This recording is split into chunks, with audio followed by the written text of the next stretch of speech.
So at the time of this video going live, it'll be about 2 weeks after PASIC 50, where I had the opportunity to present alongside Marc Dicciani on how to practice effectively. And I thought this would be a perfect time to do a PASIC recap and showing you all a little bit behind the scenes footage of what goes on to present at PASIC. And I'll also give you some tips and tricks in case you are looking to present at PASIC in the future. For those of you who might be new or unfamiliar with the channel, hi, welcome. My name is Nick Costa, and I am a drummer from Philly, PA. Now, before we dive into this video, make sure you hit the subscribe button, as well as the bell icon. That way you're notified of any additional content that I upload to the channel. And before I start diving into the ins and outs of presenting at PASIC, let's first start talking about what is PASIC. The Percussive Arts Society's International Conference is hosted in Indianapolis every November, or at least it has been for the past few years. And the conference a couple weeks ago was the 50th anniversary of PASIC. Now, PASIC is strictly percussion, but all different forms. Now, I present it for drum set because that's my wheelhouse. And PASIC sets up all of the drum set artists in its own little world known as Drumfest. Why? Because the majority of folks who are coming to PASIC want to attend those who are presenting in that category. And I'm not saying that everybody was coming to see Marc and myself, especially when the lineup this year had a bunch of heavy hitters, including Dave Weckl, Daphnis Prieto, Nikki Glaspie, Ash Sohn, Rashid Williams, Matt Billingsley, and Greg Clark, just to name a few. But for 3 days, the conference is packed with clinics, workshops, and programs for you to attend from the minute you wake up to the minute you go to bed. And this year was special for me because it was my first year presenting in person. Now, I flew out Wednesday morning because my presentation with Marc was the very first drum set presentation of Drumfest. And it turns out Marc was on the same exact flight. And having that opportunity to arrive in Indianapolis Wednesday afternoon gave us the opportunity to meet with all of our companies to make sure that there was everything we needed. That way we could start getting all of our gear ready. Now, as nerve-wracking as it is to present at PASIC, being the very first presentation and kicking off all of Drumfest, no pressure, right? But getting that opportunity to get in early made it a lot easier because Mike and logistics, the whole logistics team, and all of the companies worked together to make sure I could get my hands on the equipment I needed to set up. And I was even able to get in the room the day before to set up my kit, so I didn't have to worry about doing it first thing Thursday morning. Now, the kit that I played for the presentation was a Ludwig Vistalite kit in a downbeat configuration. So it was a 20-inch kick drum, a 12-inch rack tom, and a 14-inch floor tom. Now, the kit was a pink acrylic kit with black hardware, which I thought looked fantastic. And then the folks at Remo gave me the heads that I prefer to use, which for the toms is a white suede Emperor on the top and a clear Ambassador on the bottom. For the kick drum, a Power Stroke 3 clear on the batter side. And then for the snare drum, which was a 5x14 hammered acrylite, also known as a hammered acrophonic, I used a CS dot coated on the top and an Ambassador snare side on the bottom. Finally, I was able to outfit the snare drum with a set of Canopa's backbeat snare wires. That way I could get my preferred sound. So I got into the space around 8 p.m. on Wednesday night and was just in there by myself with all of the doors locked, where I started swapping out heads and tuning them to my preference. A good friend of mine, Sean J. Kennedy, came by just to give me some moral support, and Marc came by as well to check out the space. And the one thing that I kept hearing about this particular Vistalite kit in my setup is that they sounded unreal.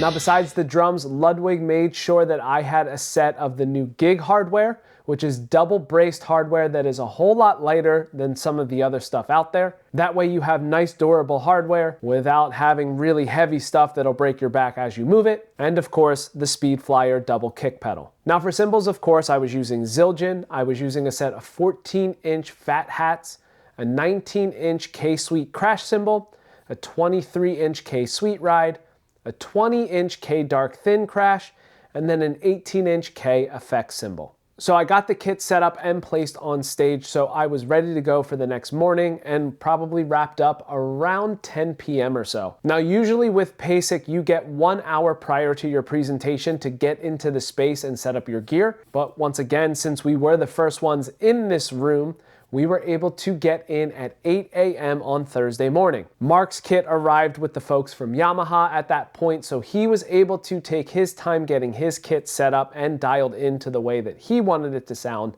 Oh, and also the sound crew had to put lapel microphones on both Marc and myself because we felt that that was going to be a whole lot easier than juggling microphones as we are talking and playing back and forth. Now we're getting close to the start of the presentation, and with PASIC you have a presider who introduces you. And Marc and I both thought it would be perfect to have Chris Hanning, the Dean of the School of Music at Westchester University, introduce us. I met Chris at PASIC in 2019 when he was the president of the Percussive Arts Society. And now that Marc and I are teaching the graduate level drum set course over at Westchester University, we thought it was a perfect fit to have Chris preside for us. So we wrap up our presentation and we went a little bit over time, so sorry to Wayne Salzman who was after us as we dove a little bit into his prep and setup time. But we were able to, with the logistics crew, get everything off of stage. That way Wayne could get set up in a timely manner and back to our companies in case they had some stuff they had to set up in their booths. And at this point, it's a huge sigh of relief because the hard part is now over, or at least we thought it was over. The one thing we didn't realize is that after you're done your presentation, throughout the entire conference, people are coming up to you just to have a few words with either things that you said that resonated with them, or maybe some things they have some additional questions on. And Marc and I love having these types of conversations because, again, there's only so much that can be covered in such a short amount of time for a PASIC presentation, which is 50 minutes. Now, before we dive back into this video, it is time to talk about the business side of being a creative, because having a professional online presence is everything. Whether you are a teacher, a musician, or just a fellow creative, your social feed isn't your home base. Your website is. And setting up that foundation has never been easier thanks to WordPress.com. WordPress.com allows you to create a professional, customizable website that fits you or your brand's aesthetic. And with this holiday season, they are giving creatives an incredible sale. From November 17th through December 1st, when you purchase an annual business plan, you will get 10% off the purchase price. But what makes this deal even better, you get a free 5-page website build from their design services team. This allows you to launch your site perfectly, and you don't have to touch a single line of code. Don't miss out on this opportunity to prepare for 2026 growth. Now, let's get back to the video. Thursday afternoon, Marc and I interviewed with Mike Dawson, and Mike is the president of the Pennsylvania chapter for Percussive Arts Society. Now, that was a full circle moment because Mike and I were both students of Marc's at the University of the Arts, though Mike is a few years older than I am, so he graduated by the time I got to UArts. But I met Mike when I was building for MCD and he was working for Modern Drummer. And ever since then, Mike and I have been good friends, going back and forth with various projects. And when Mike decided to run to become the president of the Pennsylvania chapter of Percussive Arts Society, he asked if I would run to be his vice president. And now that he is working with PAS on Drumset magazine, he's the one who reaches out asking if I am willing to interview all of the drummers I have interviewed so far for the magazine. So now the rest of Thursday was just going about our days at PASIC, seeing some clinics and workshops, meeting folks throughout the entire conference, catching up with some old friends that we may not have seen in a while, and of course, getting a chance to just take a deep breath and maybe get something to eat. Now, towards the end of Thursday, Zildjian and Vic Firth had an educational meeting, which for the music educators who were there, we all got together and got to hear some of the new things that Zildjian and Vic Firth are looking to do. We were also able to provide feedback on things that we're looking for as educators that could help not only us, but our students and our programs. Now, early Friday morning, I helped out with the drum set lessons or the drum set training that goes on at PASIC. This is for 1 hour in the convention center lobby where you can get a quick 5-minute lesson with some of us from the Drumset Committee. Now, Friday got a little crazy too because Marc and I were giving away snare drum cases from Gator. We had a 6.5 by 14 Gator's Groove case, which was a hard case, and a 6.5x14 Gator Icon case, which was a soft case. And then all of our companies contributed some additional items as well. And we gave all of this away at the Gator booth on Friday afternoon. Now, Friday, after all of the presentations, the Drumset Committee gets together, which I was able to hang out at briefly. And then afterwards, the late night drum set hang that happens at the Westin Hotel. And if you've never attended PASIC before, one thing's for sure, you're gonna see some of your favorite drummers just hanging out. And if you go to that late night drum set jam, you're gonna not only see them there, you might also hear them play. Now, after that, it was Saturday morning, and usually we have a Drumset Committee meeting. But since we all met virtually prior to PASIC, we did not have our meeting, so we did not have to wake up really early for an 8 a.m. meeting. And that's really hard to do, especially after the late night Drumset jam. So I was able to go over to the Ludwig booth and do a live snare Saturday, showcasing some of the snare drums they had in their booth, trying something a little bit different here for the channel, and then was able to go to some of the presentations throughout the day. And then once that was all over, got some food before Stanton Moore and Galactic closed out all of PASIC on Saturday night. And then that was it. Had an early flight back to Philly, actually took off at 6 a.m. on Sunday, which although it's a drag to wake up that early, it's really great to have all of Sunday to get home, spend time with your family, and start to get ready for teaching first thing on Monday morning. So if you attended PASIC and I was able to meet you, it was a pleasure. If you attended my workshop, thank you so much. Hopefully you found some informative information. And if you didn't get the chance to go, make sure you start making plans now to attend PASIC next November. Now, let's say that you are looking to present at PASIC. Now, here are some tips and tricks that can help you be considered. And full disclosure, this will not guarantee that you get selected to present, though this is what had worked for me, so it might work for you as well. There's one thing that you have to remember. If you are looking to present at PASIC, specifically with Drumset, there are an awful lot of people who are looking to do the same thing. And some of them are the heaviest hitters in the game. So the first tip that I have, come up with a plan that is going to teach something. And whatever you decide you want to teach, as you are submitting everything, make sure that it is detailed enough that the people who are reviewing it will see that the point will get across and that this will be informative. Make it as if it's a mini lesson, a lesson plan for music educators out there. You know what I'm talking about. And when you are trying to figure out what you want to teach, think of something different. Some of the most common submissions that we receive are how to improvise in jazz, how to apply rudiments to the drum set, or how to improve your improvisational skills without really giving you any substance to show how it's different than all of the other people who are submitting the same exact thing.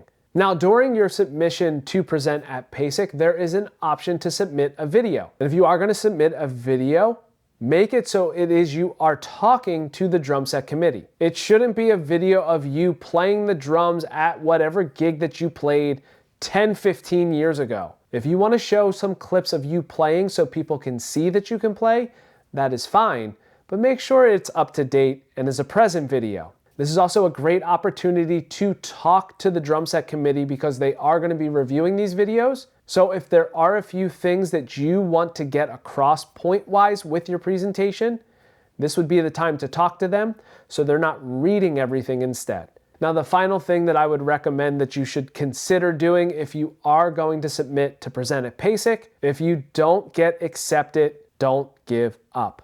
I cannot tell you how many times I submitted to present at PASIC and was denied. As a matter of fact, when I presented virtually a couple years ago, I submitted to present in person, but was offered the virtual spot instead. But all the years prior to that, I was not accepted. It just meant that I had to kind of refine my skills a little bit and what I was looking to teach. Because I'll admit, the first submission that I ever put one year was how to adapt paradiddles to the drum set, which a lot of people also submit for. But since Marc and I have been teaching this graduate level drum set course for the past decade or so, there's been a couple things that we have been identifying that have been super helpful for everyone who takes the course, and those were the things that we talked about in our presentation. And it turns out, not that many people, at the time of this video going live, are doing the same thing. Now, the window for submissions to present at PASIC will be opening up shortly, so keep an eye out on Percussive Art Society's pages, take your time,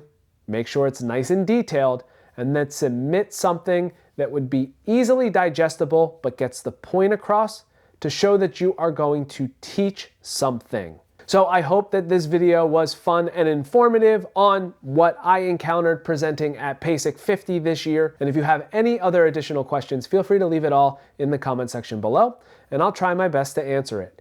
If you enjoyed this video, please make sure that you give it a thumbs up. That not only makes it easier for others to find it, it is a free and easy way to support the channel. Also, if you would like to see more vlog series or behind the scenes style videos on the channel, let me know in the comment section below. And that is it. Thank you so much for checking out this video on my PASIC 50 recap.